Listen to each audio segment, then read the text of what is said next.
Pessoal, tudo bem? Esse é o podcast do Banco BV, o Economia em 5 Minutos. Eu sou o Roberto Padovani e junto com o Carlos Lopes, a gente vai fazer uma atualização nessa semana do cenário. A gente teve aí nos últimos dias muitas informações. Bom, para organizar essa conversa, eu vou falar um pouco o que aconteceu de importante fora do país, teve muita coisa, e o Carlos vai dar uma atualizada aqui de Brasil. Então, deixa eu começar da minha parte. O que a gente viu nas últimas semanas foi um mercado financeiro muito mais cauteloso, com muito mais aversão a risco, né? O que está acontecendo? O debate foi o tempo todo permeado pela essa preocupação com uma eventual bolha no mercado acionário norte-americano. Será que a gente vai ter uma correção importante à frente? Né? As preocupações que a gente viu lá nos anos 90, no caso da internet, e no início dos anos 2000, no caso do mercado imobiliário, será que se repetem? Bom, para isso a gente teve 3 gatilhos importantes, né? O primeiro deles foi uma comunicação ainda muito cautelosa do Banco Central norte-americano. A preocupação é que essa combinação de políticas nos Estados Unidos, com fechamento comercial, estímulo fiscal, redução de oferta de mão de obra, isso gera uma inflação. O Banco Central corte menos os juros. A gente sabe que juros subindo é um gatilho tradicional para correção de preços nos mercados acionários. Então, a comunicação do Banco Central é um alerta importante. Mas teve outro fator, que são os balanços corporativos, principalmente no setor de tecnologia. A gente sabe que esse é outro gatilho importante. Caso fique claro que os investimentos estão só consumindo caixa sem dar retorno, isso pode fazer com que as pessoas percebam que existe excesso, que tem muito otimismo, e isso pode ser também um motivo para correção nos mercados. E por último, a gente tem um ambiente confuso nos Estados Unidos com o fechamento do governo. Esse fechamento já é o mais longo da história, e quanto mais instável o ambiente e com menos capacidade de análise, dado que você tem uma restrição na oferta de indicadores, os investidores naturalmente também ficam mais cautelosos.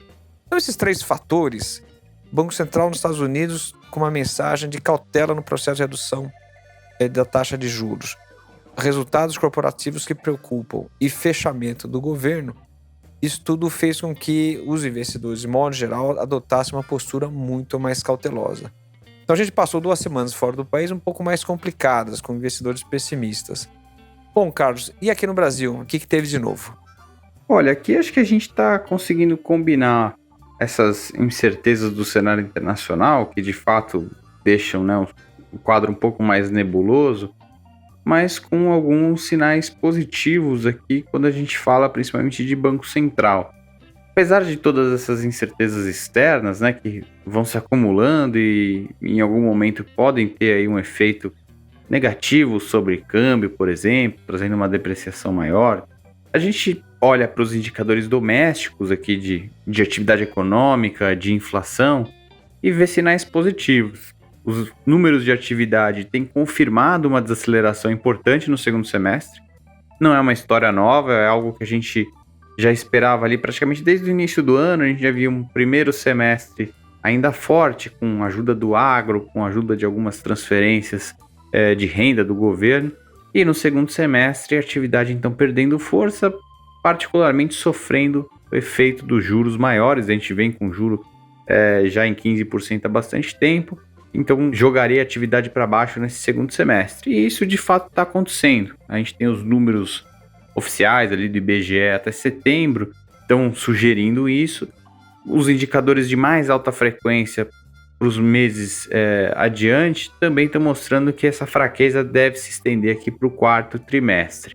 Essa atividade mais fraca, ela está tendo reflexos na inflação, né? Olhando para os números de inflação recentes, essa semana a gente teve a divulgação do IPCA, além do número total, né, o IPCA fechado vir abaixo do esperado, a gente olha para as aberturas e também vê sinais bem positivos. Uma inflação de bens rodando num nível mais baixo, na margem, né, nos últimos meses, e uma inflação de serviços também dando sinais positivos, a inflação de alimentos, preços livres de modo geral, uma cara melhor aí nos últimos meses, embora ainda estejam num patamar elevado, exijam cautela, né, por isso o Banco Central tem esperado, mas na margem sinais positivos. Resultado de tudo isso é que o Banco Central vem gradualmente dando sinais de que tem ganhado mais confiança nesse processo de convergência, que está se aproximando do momento em que ele deve, né, ganhar confiança para um corte de juros. Provavelmente não esse ano, né, a gente já está quase encerrando o ano, mas para o início do ano que vem, acho que os dados vão dizer, né, se janeiro ou março, por exemplo, mas possivelmente a gente deve ter um corte de juros nesse primeiro trimestre. Pessoal, por hoje é isso. Até o próximo episódio. Um abraço.